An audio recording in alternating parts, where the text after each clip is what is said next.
Salut Stan, Salut. on va parler de ton épisode sur la perfection aujourd'hui. Ok. Avant d'aller un petit peu plus loin, est-ce que tu aurais ton avis sur la définition de la perfection que nous avons tous aujourd'hui? Donc la perfection telle qu'on nous la vend à l'heure actuelle, Exactement. c'est-à-dire une sorte d'absence de défaut. Oui, bah je pense que justement j'ai un avis qui est négatif sur ce mot-là, parce que pour le moment on l'utilise que pour dire qu'elle n'existe pas. On l'utilise que pour dire la perfection ça n'existe pas, personne n'est parfait, nul n'est parfait, tu peux le tourner comme tu veux, mais en tout cas c'est pour dire que ça n'existe pas. Et sinon ça existe assez peu pour raconter des moments de vie qui ont été soit exceptionnels, soit optimaux, que ce soit du quotidien ou sur des événements particuliers. Donc c'est dommage. Tout à fait.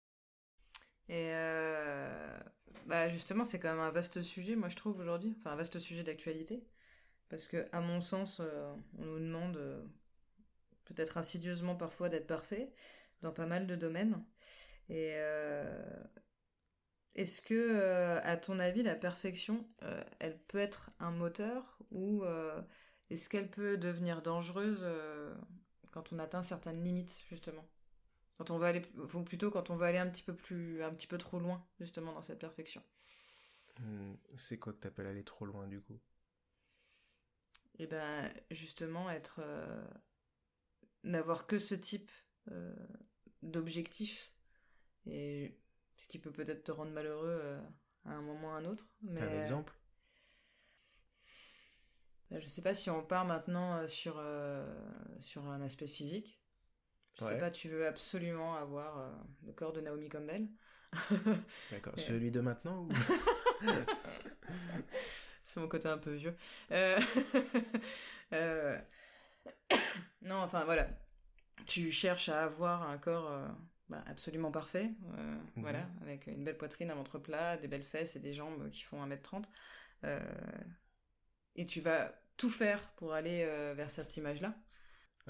Oui. Alors, en plus, c'est vrai que la perfection physique, c'est encore différent de la perfection globale, parce que la perfection globale, vraiment, elle est attribuable à n'importe quel sujet, de n'importe quelle situation. Ça peut être physique comme mental. Enfin, alors que la perfection physique qu'on vise, donc dans ton exemple, je veux avoir le corps de quelqu'un d'autre déjà.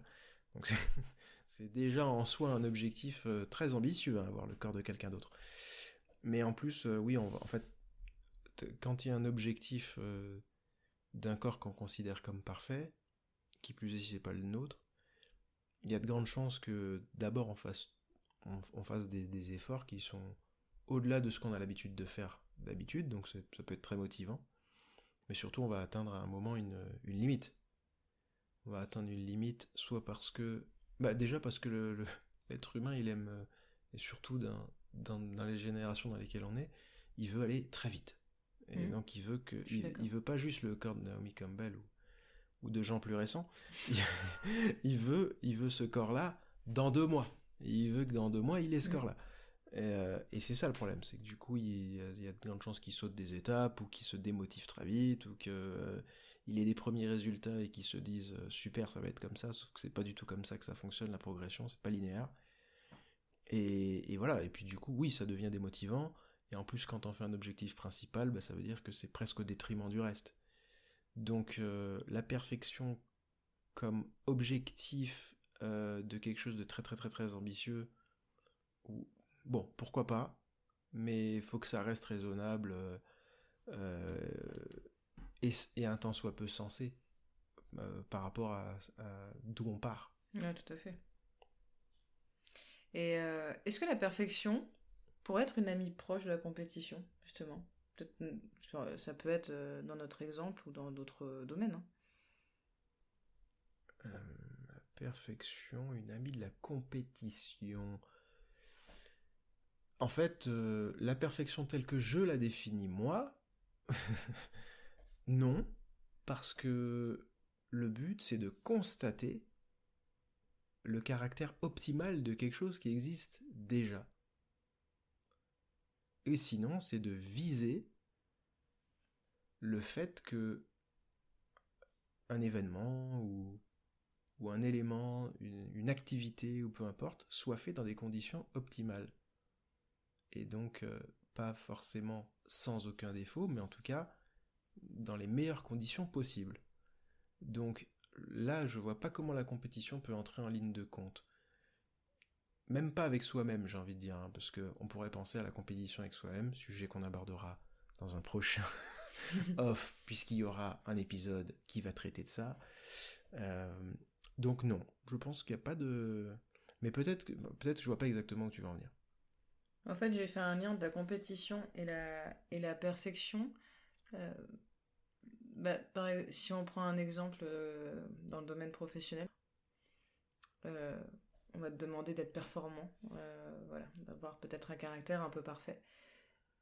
Mais tu n'es pas seul dans, dans ton travail. Tu as certainement d'autres collègues à qui on va demander la même chose.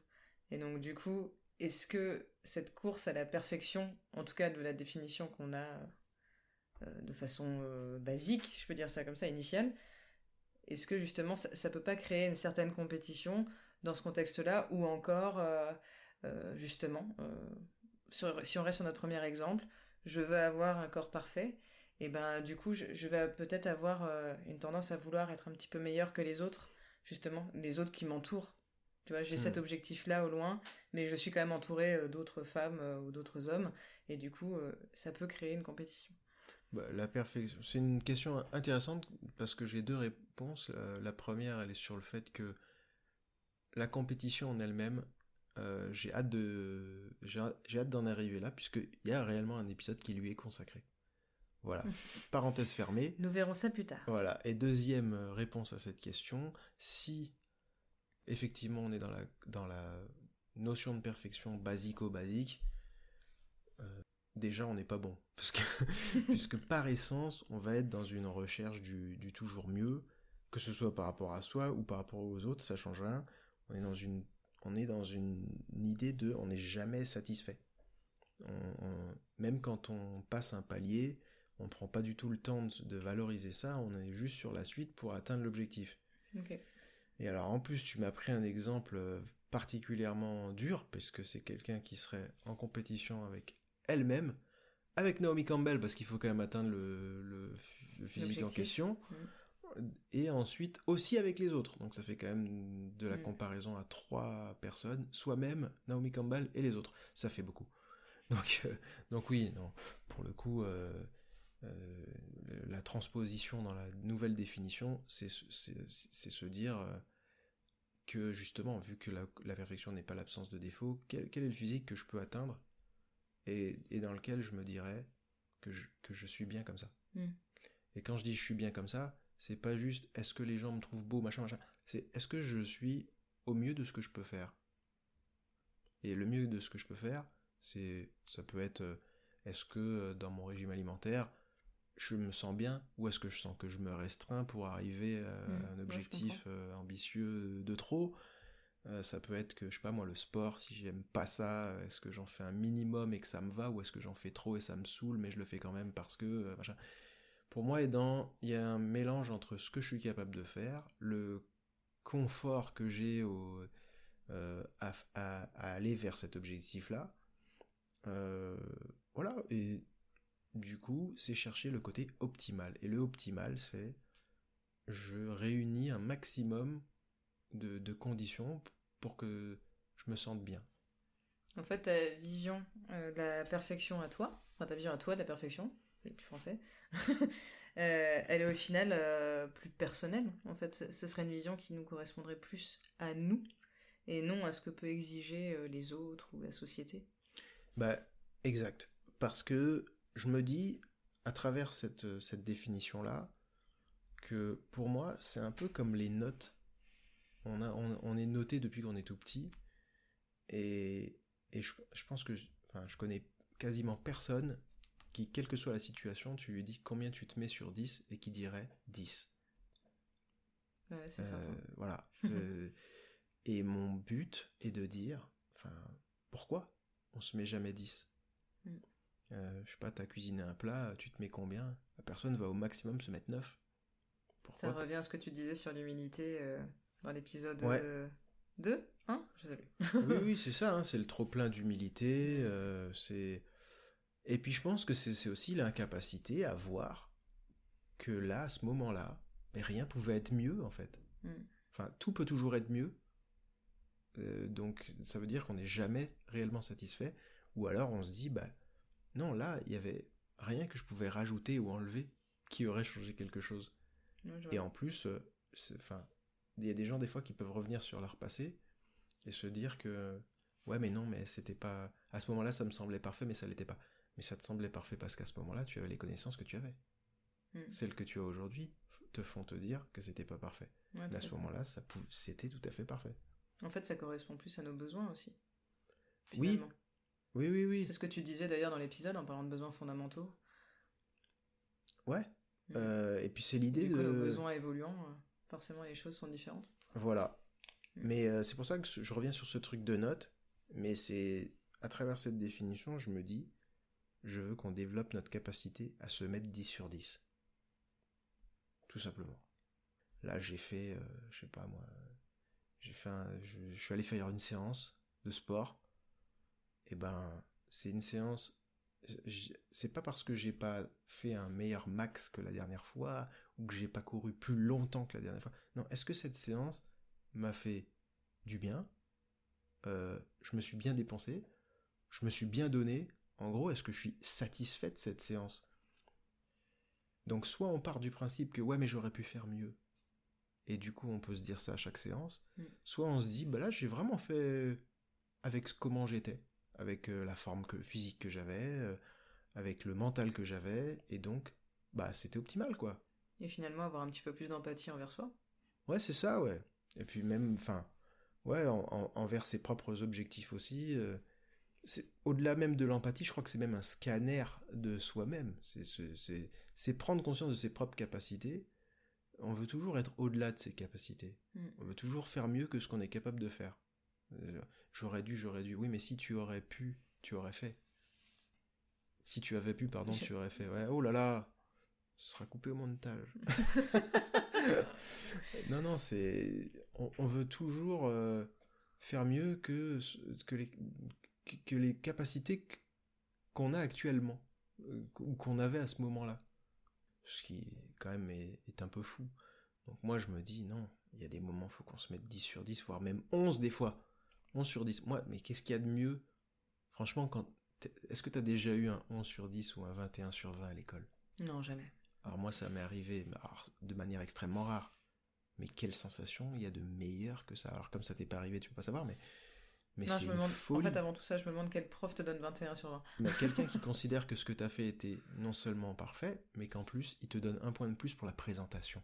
Mm. T'as jamais vu ce truc-là? Mais c'est génial. En fait, il est en train de te dire, ton travail était euh, parfaitement correspondant à ma demande. Peut-être que ce que tu as produit était non seulement exactement les bonnes réponses, parce qu'il y a des choses qui sont factuellement des bonnes réponses, mais en plus peut-être que ta réflexion derrière était bonne ou originale, j'en sais rien. Mais en plus de ça, c'était bien présenté. Ça veut dire que c'était bien écrit, c'était lisible, il n'y avait pas de faute. Tu Ouais, je vois. vois. Et là, il te met 21 sur 20. Mais quelle sensation magnifique! Et tu vois, comme tu l'as même pas vécu, t'imagines même pas. Mais Mm. un 20 sur 20, t'en as peut-être déjà eu un. Oui. Voilà, bon, t'as vu la sensation que c'est. Mais Ouais, c'est sûr. imagine un 21. Mm. C'est qu'un point, hein, mais c'est pas n'importe quel point. Ouais, bien sûr. C'est un point C'est qui celui qui montre dit que t'as été t'es plus que un parfait, petit peu plus. Ouais. comme le temps. Quand on entendait ça, le temps plus que parfait, je trouvais ça très beau. Mm. Alors bon, ça, c'est plus du tout le même sujet. Mais voilà, Une autre fois. c'est ce truc de mettons-nous de temps en temps 10 sur 10, quoi, dans nos vies. Mettons-nous la note maximale plus de fois dans nos vies. À nous et à d'autres. Tu sais, des fois on te dit, quand c'est les autres, c'est plus facile. Ouais, t'as aimé? Ouais, ouais, c'était parfait. Tu vois, mais quand c'est nous, Mm. non. Et pourquoi? On mérite pas, nous, de s'auto-donner le fait que c'était... On pouvait pas faire mieux? On est beaucoup plus dur avec nous-mêmes qu'avec les autres. Oui, Donc je pense que ça vient de là aussi. parce que déjà avec soi-même, on a du mal à le faire, mais alors en plus, il faut dire aux autres que ce qu'on a fait était parfait, c'est pas fou. Alors que pour moi, mais un monde où on accepte qu'il y a des fois on pouvait pas faire mieux, et que du coup ce qu'on a produit était ce qu'il y avait de mieux à ce moment-là, moi je le trouve magnifique. C'est vrai. C'est pas de la frime que Non, c'est vrai. que d'accepter, de dire, ouais là j'ai fait... Mais alors, est-ce que notre société aujourd'hui est prête à accueillir ce genre de choses? Je sais pas si elle est prête, mais en tout cas c'est aussi le but, hein. Moi je parle de tout ça, si ça peut apporter à des personnes, euh, je me dis, c'est marrant que tu me poses cette question parce que ça, là, je vais encore faire un gros teasing, hein, mais le prochain épisode, donc le 6, est sur ce sujet. Et c'est un épisode très important. Mais je pense que... Tout serait donc lié. Ah, tu verras que là, pour le coup, oui. Mais oui, mon but quand je fais ce podcast, quand je fais cet épisode, et quand je fais ce off, c'est justement ça. C'est que chaque personne individuellement qui écoutera ce truc-là et qui se dira, attends, c'est vrai. Pourquoi est-ce que je pourrais pas assumer, si on prend l'épisode 2, pourquoi est-ce que je pourrais pas assumer les choses, que ce soit mes réussites, ou mes entre guillemets échecs. Pourquoi est-ce que je pourrais pas des fois considérer que là j'ai fait de mon mieux et qu'il y avait rien qui aurait pu être différent? Je me dis voilà, si on commence tous à faire des choses comme ça, en plus, qu'est-ce qu'il y a de plus inspirant, franchement, que quand on croise des personnes qui sont très confiantes et qui sont capables de te dire factuellement euh, des choses qu'elles font en les valorisant. Oui, je suis totalement d'accord. Mais je pense qu'il n'y a pas tout le monde qui a cette ouverture d'esprit encore, donc ça peut créer des freins. Et quand tu te retrouves face à une personne qui te dit ouais, ça va, tu te la racontes un peu, ou... ben ça peut te freiner. Bah, c'est ça, mais c'est de dire, mais attends, j'ai dit que c'était parfait, mais j'ai pas dit qu'il y avait une absence de défaut. J'ai juste dit que j'ai fait de mon mieux et que là, avec les compétences que j'ai actuellement, j'aurais pas pu faire mieux. C'est une bonne réponse. Tu lui cloues le bec. Mm. Oui, je pense qu'on manque de répondants sur ces trucs-là. En fait, de toute façon, si on assume de manière fébrile, on n'assume pas vraiment, hein. Alors désolé, on fait un pont sur l'épisode 2, mais encore une fois, hein, je pense que si on... Enfin déjà, je pense que dire de quelque chose qu'on a fait ou quoi, que c'est parfait, on le fait pas devant tout le monde. Je pense qu'il y a des personnes, on sait très bien qu'elles vont essayer de nous vanner ou qu'elles vont se dire tiens, on va le remettre en place celui-ci, est-ce qu'il y a les chevilles qui enflent. Mais si on a les épaules pour... Moi, c'est quelque chose qui me dérange pas du tout de dire un truc comme ça, mais parce que ça me dérangerait pas de dire de quelqu'un aussi, non mais t'as fait un truc là, Ouais, c'était parfait. Mais qu'est-ce qu'il y a de plus cool à entendre que ça, franchement? Ah ouais, bien sûr. Ce que t'as fait là, c'était parfait. On manque de se dire ce genre de choses. Mais tellement, à soi-même et aux autres. Après, je sais pas, des fois, est-ce que nos parents nous ont dit des trucs comme ça? Bon. Ouais, je pense que remonter, ouais, hein. c'est clair. Mais je te dis, sujet, on démarre nos vies en étant notés. Mm. Et dans les notes, bah, à part quand on a 20, on nous dit jamais qu'on est parfait. Sur quoi que ce soit. Il y a même des matières où leur but dans la vie, c'est de te dire ce que t'as pas fait. Ouais, c'est pas clair. te dire ce que t'as fait. C'est pas de valider ce qui est bon. Et puis ça dépend aussi des profs. Il y en a qui vont valoriser la progression. D'autres qui vont voir que t'es toujours nul. Tu vois? C'est-à-dire que si t'es passé de 6 sur 20 à 8, il y en a qui vont considérer que t'es juste toujours nul. Puis il y en a d'autres qui vont trouver que t'as fait une progression. Et qui vont être encourageants. Donc voilà. Est-ce que tu penses qu'une personne peut être parfaite? Ouais. Vas-y, développe. Je pense qu'une personne peut être parfaite, mais parce que, en fait, la perfection, elle l'est toujours pour quelqu'un. Rien n'est parfait en soi. En fait, la perfection n'existe pas toute seule. Elle existe que parce qu'elle est pensée par quelqu'un. Donc par toi? En l'occurrence, là, si on prend ma situation, oui. Mais tu vois, c'est comme, je sais pas moi, une fourchette.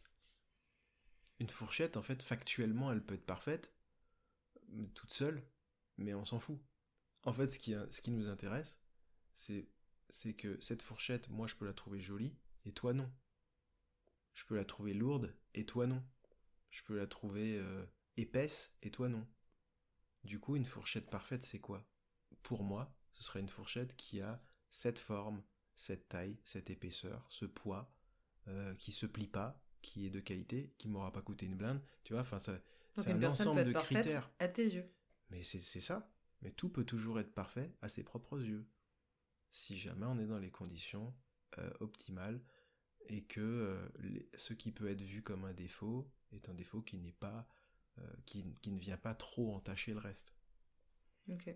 Donc une personne, je sais pas moi, on va prendre un ami, voilà, si dans mes grandes valeurs, je trouve qu'il faut quelqu'un d'honnête, de drôle, machin, enfin voilà, si j'ai une relation avec une personne amicale où je m'amuse beaucoup, où on rigole beaucoup, qui a beaucoup de respect, d'honnêteté, de machin, et que son défaut, je sais pas moi, c'est des fois d'oublier des trucs, je prends ça au hasard, bon ben voilà, si voilà, ça vient pas entacher tout le reste, c'est un ami parfait. Voilà, si les trucs importants pour moi c'est la fiabilité, c'est l'honnêteté, machin, et que sur ces trucs-là, sur ces aspects-là, il est vraiment au rendez-vous, voire même plus que les autres, bah oui, parfait. Donc Et une du coup, est-ce que personne peut être parfaite. De quoi? Donc une personne peut être parfaite. Mais la perfection de maintenant n'est pas la perfection dans 6 mois. C'est ce que je disais sur bien, la c'est perfection, évolutif. c'est que ça se réactive ces trucs-là. Ça peut être parfait maintenant, mais le contexte, lui, peut changer. Et du coup, moi, je suis peut-être plus parfait. Ouais, je vois. Mais tu vois, quand on le dit, si je dis je suis parfait, il y a un truc où on se dit, mais il se la pète, il est fou, machin. Non, c'est pas ça. C'est pas du tout un se la péter. Tu es parfait par rapport à tes exigences et tes besoins oui, du moment. voilà, c'est ça. C'est aussi simple que ça. Et là, c'est-à-dire que là, j'ai envie de me donner 10 sur 10. Bon, 11 sur 10. Ou 11 sur 10, pourquoi pas. Est-ce que cette réponse ne serait pas parfaite pour terminer ce off? Écoute, elle me semble optimale en tout cas. Bon, merci Stan. Ben, merci à toi. Si le plan B vous plaît, retrouvez-le sur les réseaux Instagram et Facebook sous le plan B _978. À bientôt.